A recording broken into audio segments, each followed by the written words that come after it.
For now, we are here, and we are joined by our guest co-host, who very recently was voted Best Pediatric Dentist 2025. We're so happy to have her in the studio. Please welcome Dr. Rafif Tayara. Thank you so much for being with us. Thank you for having me.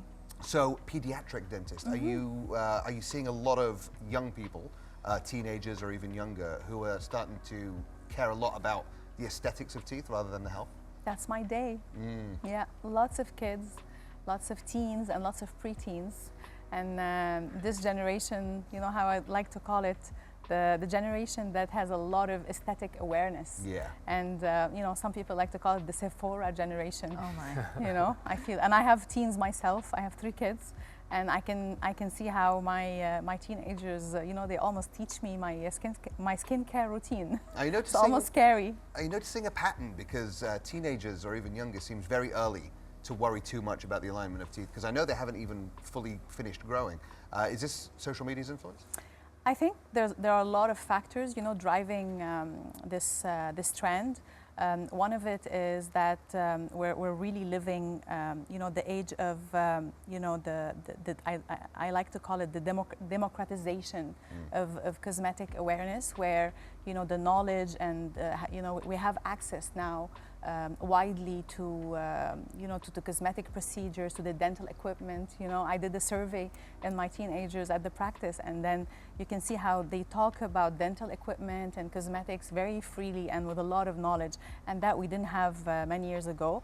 There's definitely confidence issues and peer pressure and you know, and identity crisis that teenagers anyway naturally go through as a stage in life. But I feel that social media and media in general and AI and the internet and, you know, the whole influencer and celebrity world kind of amplify, you know, that pressure and that. So it's a mix of both. Absolutely. That's what I was thinking a lot, because even growing up, I was thinking about the way I look, or now being on TV, it's a lot of pressure to just be there and noticing these flaws all the time.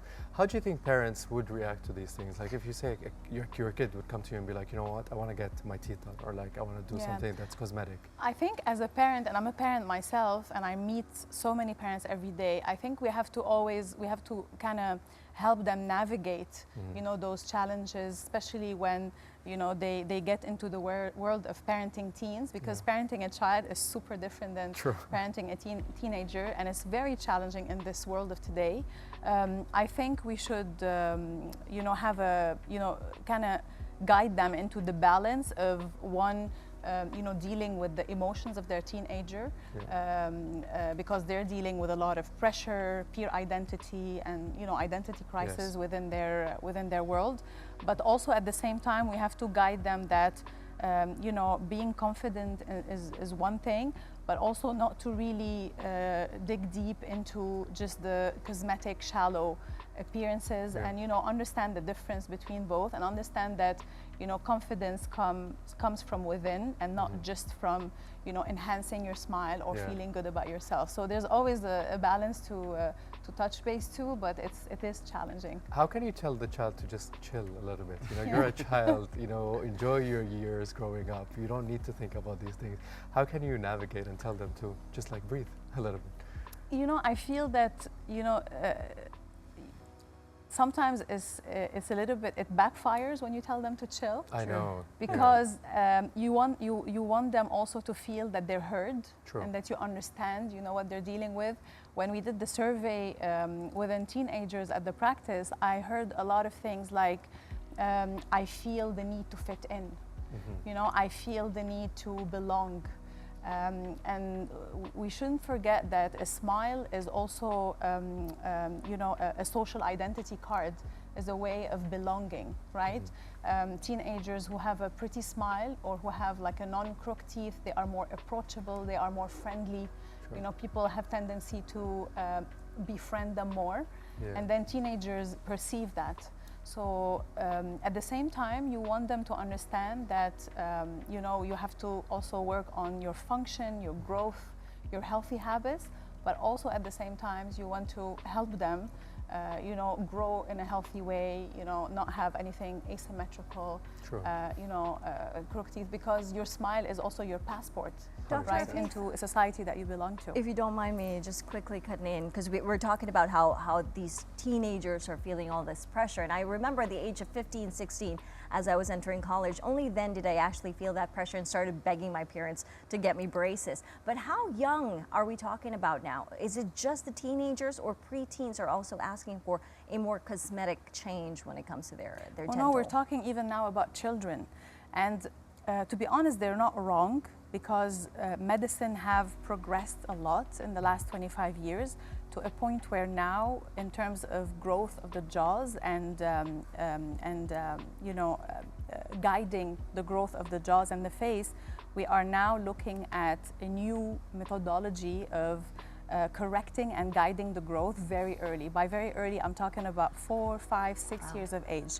So it's not wrong to look at it from a prevention and correction of growth, but at the same time, you don't want to frame the treatment for children with, you know, in the direction of cosmetics. You want to frame it in terms of prevention and correction of growth. So as long as you're preventing and you're correcting, you're guiding the growth, then you're doing a job. But when it comes to the extreme, where, you know, they just want to you know, have just big teeth and white teeth just for the sake of it, then you have to, you know, we have to tell them, okay, you know, this is where it stops, because we have to explain the why and the how of things.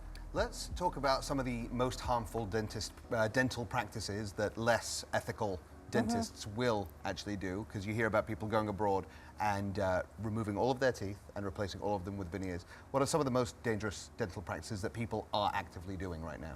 Yeah, this is actually one of the extreme ones now that I'm hearing. Especially when you treat children, it's super important to, you know, to make them understand the limits. There's nothing better than having a healthy tooth structure, not being touched, not being prepared, not being veneered. Whitening treatments now are super popular. Studies have showed that 70% of whitening kits that are purchased by teens are purchased online or in supermarkets. So this shows that they are always attempting to do a DIY you know, method. So this is where you know, healthcare providers have a big role in raising awareness, you know, in telling them, okay, you know, you want to do it, you want to whiten your teeth, let's do it in a healthy way. Let's do it supervised by your parent and guided by a proper dentist. So yes, there's a lot of dangers for that. I Totally think right. that's very true, because you get to see a lot of these trends, especially on TikTok. It's like, oh, you want to whiten your teeth, mix these things together, put it on, or like, and you don't know how safe that is for the kids. And this is dangerous for teenagers, because they're all over TikTok and Instagram and YouTube. And one of the things that really struck me up in the survey, where teens were talking to me, were telling me, yeah, well, on TikTok, I see people, you know, showing off their dental accessories or dental equipment, and then they talk in like long videos about them, and you never know that source, right? Is it a trusted source? Is it someone who's like, you know, showing off their diamond on their tooth? Exactly, yeah. So now it's becoming sometimes cool to have braces, you know, with a metal look. Yeah. A lot of teenagers come to me and they tell me, oh, I want this metal look, because they've seen it on a celebrity on TikTok, and they want to fit in, or they want to look cooler or more popular at school. Yeah. And this is where it's dangerous, and this is where you have to explain, okay, but why do you want to do braces? Some teenagers come to me and they just want to do braces. They don't need it. They have perfect teeth, but they just want to have the brackets on their teeth just to look, you know. Wow, in my time, no one wanted to have the braces. Exactly, nobody wanted that. Yeah.